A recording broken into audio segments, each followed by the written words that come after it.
I'm Harrison Graham. It is Coordinator Thursday at Hallis Hall, as we heard from the Bears coordinators. We're going to hear from Dennis Allen and Declan Doyle.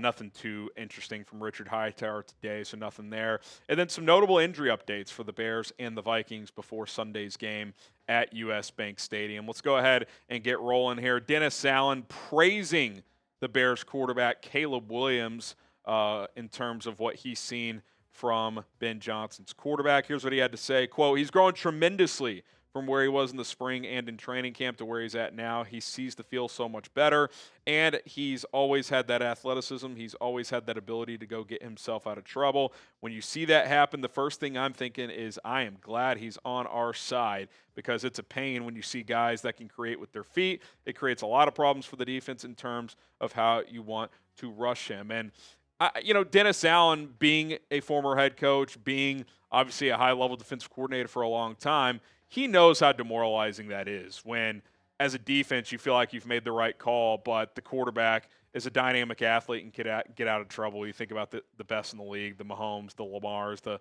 Josh Allens, their ability to make the play after the play, and that's obviously something Caleb Williams can do. It's something that's really been on display the last few weeks. His sack avoidance all year has been really, really impressive. And I think the Bears as a whole, not just Ben Johnson, they're seeing the growth from the quarterback. It's been incremental. It's been fun to see. And there's still a lot of room to grow, which is what makes this really exciting, because I think Caleb is only scratching the surface of how good and how dangerous he can be in this league. In the last couple of weeks, he's actually been the highest graded quarterback in the NFL per PFF, who's been a little all over the map this week, but I do think it's fair to say he's been one of the better quarterbacks in the league this week. Best or not, we can debate that. But, I think the Bears, I would imagine there's some conversations behind the scenes, the front office, the coaches during the week of like, man, like this, it's starting to click. Like, you're seeing the firepower that this quarterback can create on a play-to-play, drive-to-drive, week-to-week basis. And if they just continue to kind of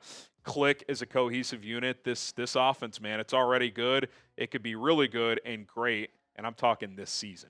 Confidence level in Caleb Williams right now. Where are you guys at? Scale of 1 to 10, 1 being not at all, 10 being extremely confident. I'm at about an 8, man. I feel good about what he's doing. There's still some things he can get better at, but I feel good when he goes out there on any given drive to make something happen.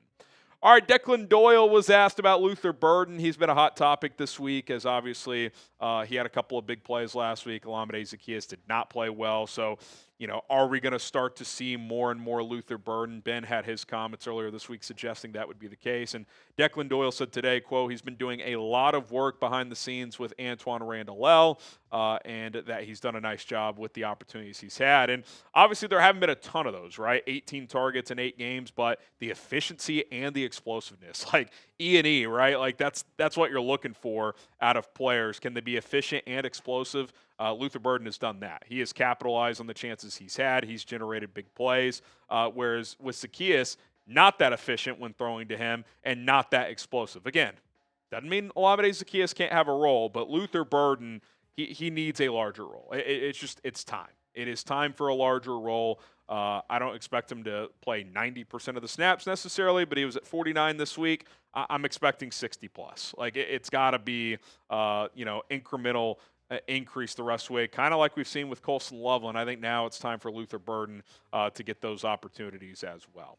Today's show is sponsored by PrizePicks. The hard-hitting football action is even better with PrizePicks. The weather might be changing, but the feeling of being right never gets old, so keep the season rolling on PrizePicks by getting $50 instantly in lineups when you play your first $5.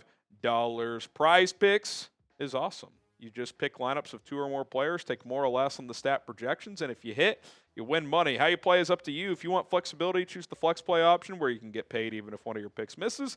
And if you want the biggest payouts, go for the power play. No matter your play, PrizePicks is a great way to put your takes to the test. A little Thursday action for you guys. You got the Drake May deal there, just more than half a passing yard, which is an awesome opportunity. I have paired that with Demario Douglas, more than 24.5 receiving yards. They have some injuries at receiver, no Kayshon Boutte, so I like him to hit them more there. Jets are also thin at corner. And then Breece Hall, demon play to find the end zone. Doesn't matter if it's rushing or receiving. he is the Jets offense.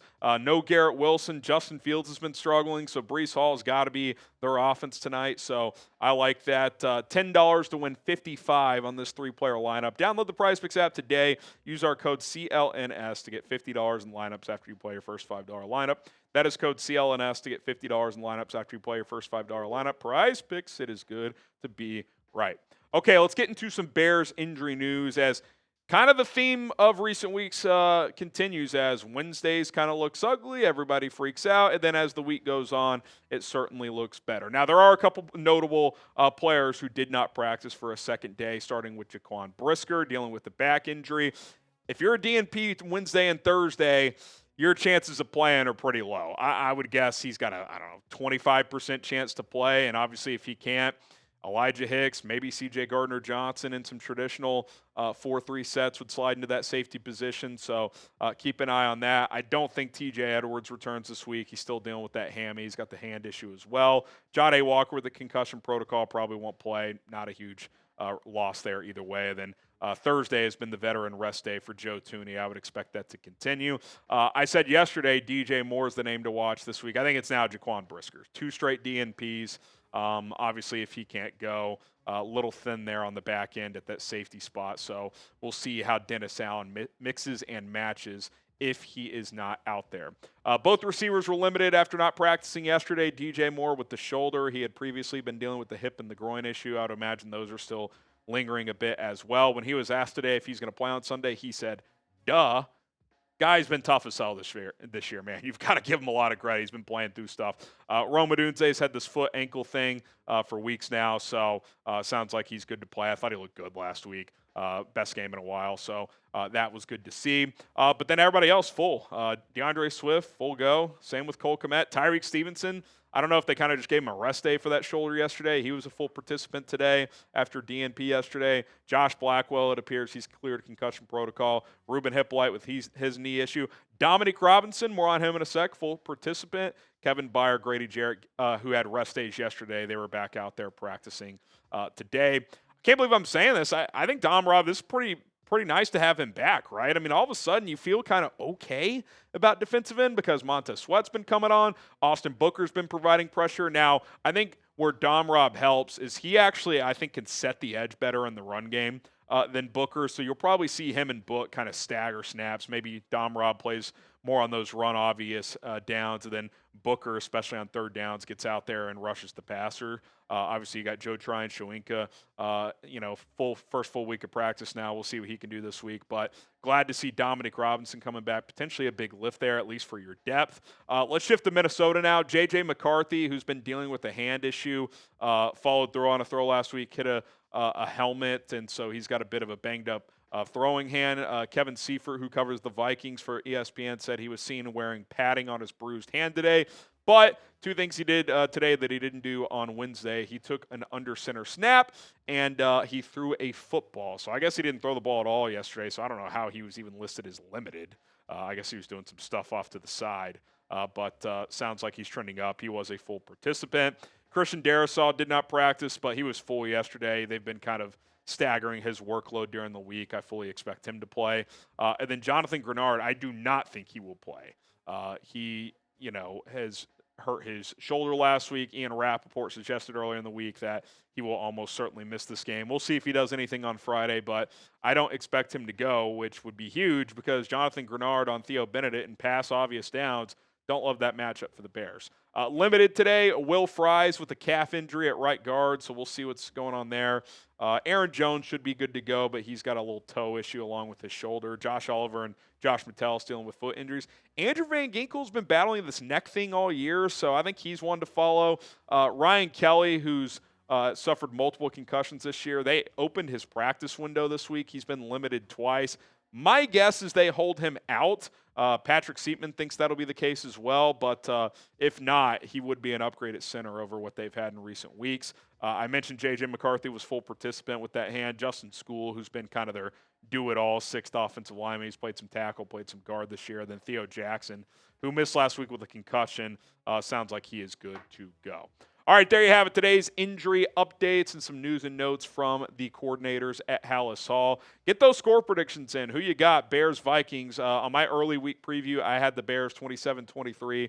I will stick to that for now. You guys let me know what you guys thinking. My name is Harrison Graham. Do not forget to subscribe to the channel. We will continue to pump out content on a daily basis here on Chicago Bears Now. So support the movement. And as always, bear down.